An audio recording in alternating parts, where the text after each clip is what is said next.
Well, first things first, Olaf, how are you? I'm great. How are you? I'm not too bad. Well, Not thank you too for bad. taking That's the great. time to talk with me. Absolutely no worries, man. Where I want to start is I went into the virtual nostalgia room that you built online, and there was a clip I found where you told that a lot of the music, especially I'm from the same year as you, 1986, and Yeah, yeah. when we were growing up, you kind of needed somebody to introduce you to music, to certain types of music. Who was that for you? Was that your brother? Who kind of inspired you to go down the road that you went? Like first of all, I think it was my two of my older cousins. One of my cousins who were into Metallica, and one of my cousins who were into Iron Maiden. And both of them were like, I think I got into Metallica more than Iron Maiden, but eventually, obviously, I got into both. But uh, but they were inspiring me. But when I was in school, elementary school even, or like almost even preschool, heavy metal culture was like in the mainstream, so you could like pick it up anywhere. You went to the local record store and they would play the latest Iron Maiden album or Guns N' Roses, or my uncle listened to Guns N' Roses. Okay. And kids at school would wear Metallica shirts or Nirvana shirts or Guns N' Roses shirts or Iron Maiden shirts or whatever was popular back then.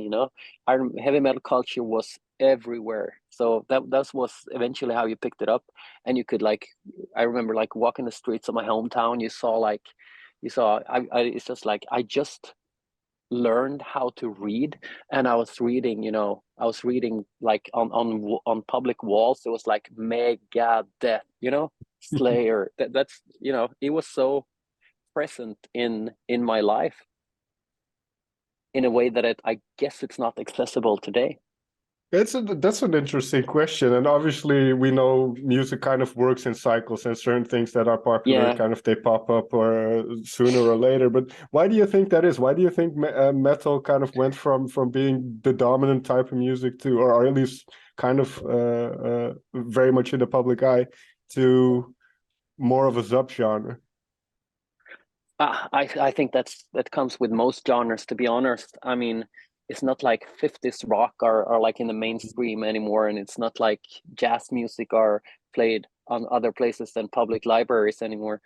So every time has their thing, and I mean, and honestly, it's like now we're already 30, 40 years since metal Yeah. heydays. So everything we can do is just do the best out of the situation, and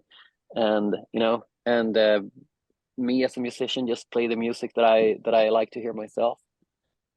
What But was what it I see, like? Oh, the sorry. resurgence, huh? No, but I mean, now the resurgence of heavy metal is more or less, people our age, people like in our generation, growing up with this kind of music, eventually, getting old enough to do your own bands, and that's like where we've seen like the new generation of thrash, new generation of heavy metal, new Sure. generation of death metal, new generation of occult 70s rock, all that shit. It's our generation, and I would even take it as far as it's our generation that have made even the old bands starting to sound like they used to sound, Hmm. instead of caring about fitting in with the pop culture. I think that's a great point actually that you made there, because it has in recent years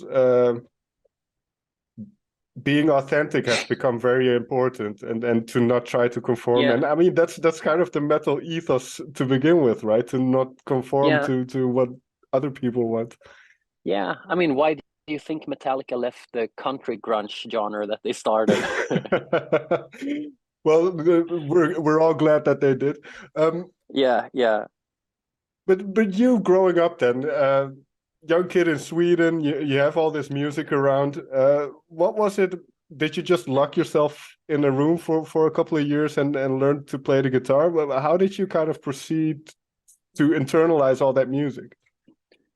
I think, in where I come from, I first of all, I'm growing up in a very musical family. I I was playing with my mom and dad before I could even talk. And remembering us as kids, we were like spending time on the piano with my dad, writing songs about all kinds of stuff we experienced. And always been very encouraged to write music and to write songs about this, have fun about that. Everything would eventually turn out to be music. And we were put in music school at the very young age. I started music school when I was 5 years old, and so was my brother. And just growing up in that environment was very inspiring for music. So it's been extremely natural.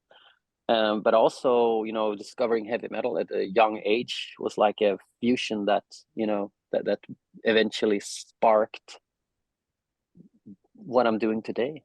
Right. Because that put music in a context, not only for fun, but also, whoa, you can really do this with music. So that was the sum of the thing. But it was a very inspiring environment to grow up in here in the 90s. What did your parents think of heavy metal when it kind of came in? What did they think of Metallica and Iron Maiden? No, I think they were. I mean, my mom and dad were into like rock music, not so much like heavy rock music, but my dad my dad has like records with Blue Oyster Cult and Black Sabbath in his record collection, and but that's approximately how far he went with that. So taking stuff from Black Sabbath to he loves Deep Purple too, and but just take it from Deep Purple to Iron Maiden. It's not a huge step, Sure. So I think they thought it was pretty cool. Yeah, and I suppose they actually kind of grew up with a lot of that music. Like I mentioned, I was born in '86 as well. So a lot of the albums that came out, we didn't really grow up with. We kind of had to discover later in life. Yeah. At least some of them. I mean, I got like from like '90s and on. I was pretty much in the game. I got Black Album when it came out, and I got some of the early mid-90s Megadeth stuff when it came out, and the mid-90s Iron Maiden stuff when it got out. So of course you would eventually discover their back catalog, but I mean, music wasn't that accessible like back then. So even like I to continue talk about Metallica, it's like I had like Black Album, Justice for All, I Kill 'Em All, I had Ride Lightning, but at some point in my life, I had never heard Master of Puppets. I think this was like sometime in '95 or '96, and I had no friend who had Master of Puppets either. I was like, what does it sound like? And we were like, yeah, maybe it's you could just like, nobody knew what it sounded like because you couldn't get a hold of it somehow. You had to find somebody who owned it and you could make a tape copy out of it. But like chasing an album was like waiting for a new album, because that was new to me, even though it was like '95, like 9 years after. It was fairly new. 9 years is nothing. We know that now, but but chasing those old albums, that was just something special. And eventually getting a hold of it, even though it was afterwards, you were like, wow, such a new entire world that was opening up for you. No, definitely, and I think in those days, because internet wasn't around, there was a lot more mystery in music, and especially when it comes to the more heavier types of music, there was always a great emphasis on the aesthetics. Like, I mean, Eddie from Iron Maiden and that kind of stuff. There were always these cool images. Did that play a part for you as well? Yeah, of course. That's what eventually made you think that rock was the coolest genre. There was some cool things when I grew up. There was like cool movies, there was hockey, and there was like heavy metal. And I put those three those three are like really, really cool stuff that I want to identify with. I want to identify with the Terminator. I want to identify with like the hockey, pros, and I would like to identify with Eddie, and that's how, that's how you lived your life. That's how you picked up your own identity. And I Now, thought those were the three coolest things in the world.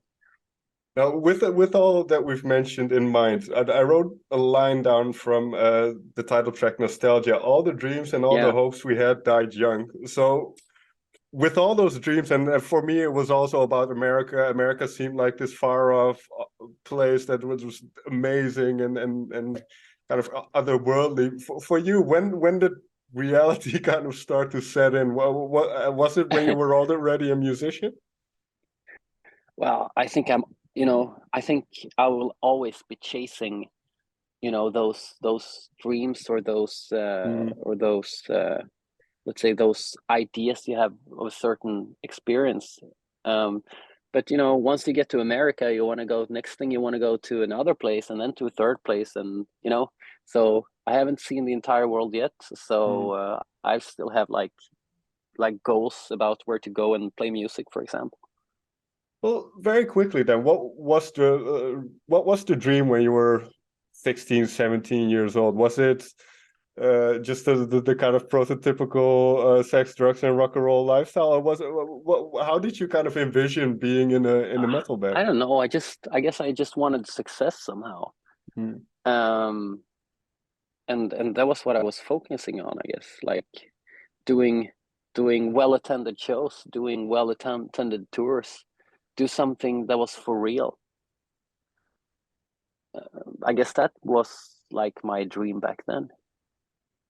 And to, once you become a musician, you start releasing albums. Does that kind of affect this dream? Do you kind of have to readjust then, or is it still the same? Yeah, you readjust your dreams every day, and that's what makes us human. That's Mm, what's gonna make us want to live our lives until the day we die. If you were just like super satisfied with something, every day, everything's perfect, I want nothing more, then you could just as well like shoot yourself in the head, because then it's over. You always have right. to aspire on new things, and you always have to find new challenges in your life, and that's just how we work as human beings. What was the biggest challenge with that in mind then, making this new album? Oh, I think the biggest challenge was to do something that like find the middle way of a lot of things, find the middle way of being like being consequent and true to our roots and our fans, and but also like do something that felt inspiring and creative for us. Mm. It's been a middle way of yeah, just a lot of things. How can we make an album number 6 and still make something that is relevant? There was like a lot of those challenges that we had like leading up to this album, because eventually what you want is that you want more people to discover our band, and how do we do that? um and how do we keep our fans, and how do we don't lose fans, and how do we music that we feel that we can, that is relevant for us? There's a lot of those things that were challenges, I think. Yeah. And especially, how do you make an album that stands up to our previous albums that been Mm. very ambitious? Yeah. Very quickly, what is your opinion about kind of the metal community? Because I've heard two sides of it, and then obviously it's somewhere in between. But on the one hand, they're really attached to all the music. They're really I think more than most genres, they're really involved. They like the artwork. They buy all the albums, hard copy, everything. But then there's also kind of this division. It seems like there's so many subgenres now, and there's kind of like if you like this, you don't like this. If you like this, you don't like this. That kind of Yeah, mentality. I think especially in Europe, that people are very Okay. specific with what they want to be, and what identity they want to be. Either you're like old school speed metal, and then you live that out to 100%, and or you're death metal and you live death metal 100%, or you're like a 70s medallion rocker, and then you're like do that to 100%. um I think since it's been so extremely genreified, or Right. can I say specific, it's been a little bit like everything has been very boxed in, and also bands are like, we want to be a heavy metal band, we need to have lyrics about this, we're going to have that, we have to, and that makes all the new bands being very predictable. There's nothing musical in something that is so extremely predictable, which is not so appealing to me as a musician. I want to be surprised. I want to have a good balance between something that I feel secure with, but also something that can surprise me and can make me like, whoa, whoa. That's the feeling you want to have. I want to have. But that rarely happens because nobody really dares to break any new ground or break any boundaries or do something, that's a little bit outside of the box. That's a bad part. The good part is that it feels like it's a good underground movement, and there's a good community, a lot of people with the same ideas about music, and there's there are festivals for every genre, and there's like a lot of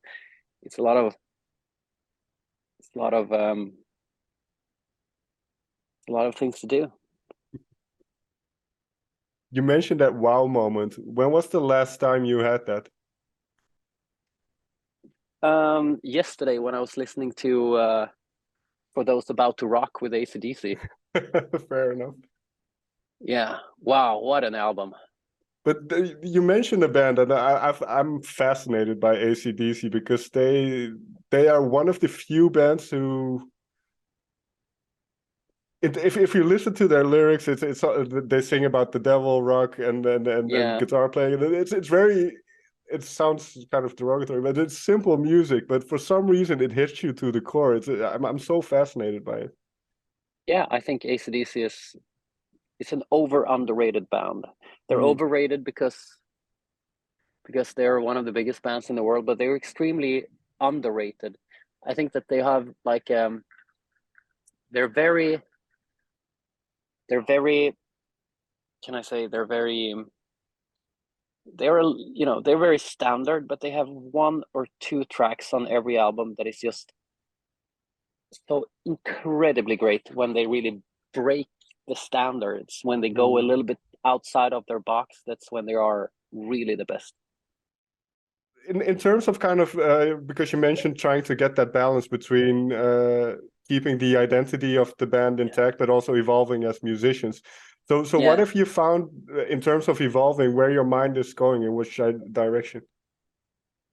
I think that I try to like to that's the way I compose music with that in mind a lot, and I do like, let's say I try to keep the ratio to like 75% like something that makes the listener go like, whoa, this is my home ground, and then the last 25% I just break it completely and throw the listener in a different direction. And that's kind of how I do with both music and lyrics, and that's something that I always compose music to use contrast, because you want to have a riff that you can have a riff that just goes like but it can't go like that forever, and you want to break that with something that stands in contrast with that to get that whoa vibe. You want to break that with something like, if you have something monotone, you want to break that into something that is super melodic, and that's going to make the listener go like, wow, something's happening. Or the opposite, if you have a song that starts off very melodic, you perhaps want to have the verse just one note, and that's going to make everything contrasted to each other. That's a little bit how I think about it when it comes to composing. What I find interesting about nostalgia in particular is that we oftentimes are nostalgic about times that we have never experienced. And I'm nostalgic about the Yeah, 60s in yeah, a way. So yeah. what is your feeling about how does nostalgia work for you personally? Um, I, I don't. I mean, I can be very nostalgic to how things were in the 70s and 80s, but that's going to be nostalgic towards a false picture like Right. that I have in my mind, something that I made up myself, and I think a lot of like especially people my age and younger make up a picture of what the 80s was for heavy metal, and they live the fantasy of how they want to live out the fantasy of how it was without, because they have no idea, they just make this up. But for me, nostalgia can be, and I don't refer to cultural nostalgia when I speak about it in this way, but I speak about it in a personal way. And what can that be? That could be towards anything. It could be something great that I experienced yesterday or something from my childhood, you know? Mm.